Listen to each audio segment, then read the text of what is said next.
ભરૂચના બંબાખાનામાં માછીમારીની જાળમાં ફસાયો ઝેરી cobra, rescue team બની મસીહા।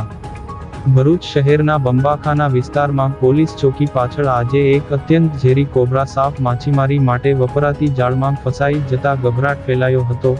સાપને જાળમાં જકડાયેલો જોઈ સ્થાનિકો દ્વારા તાત્કાલિક nature and wild life rescue ટ્રસ્ટને જાણ કરવામાં આવી હતી। માહિતી મળતાની સાથે જ રેસ્ક્યુઅર મુકેશભાઈ વસાવા અને યોગેશ મિસ્ત્રી સહિતની ટીમ ઘટના સ્થળે દોડી ગઈ હતી। જાળમાં ગૂંચવાયેલો કોબરા આક્રમક મુદ્રામાં હતો, જેને કારણે રેસ્ક્યુ કામગીરી પડકારજનક બની હતી। આશરે 2 કલાકની સતત મહેનત અને સાવચેતીભર્યા પ્રયાસો બાદ રેસ્ક્યુ ટીમ દ્વારા સફળતાપૂર્વક કોબરાને જાળમાંથી મુક્ત કરવામાં આવ્યો હતો। આ ઝેરી સાપનો જીવ બચાવી તેને સુરક્ષિત રીતે વનવિભાગના સહયોગથી કુદરતી આવાસમાં મુક્ત કરવામાં આવ્યો હતો। રેસ્ક્યુ ટીમની આ ત્વરિત કામગીરીને સ્થાનિકોએ બિરદાવી હતી।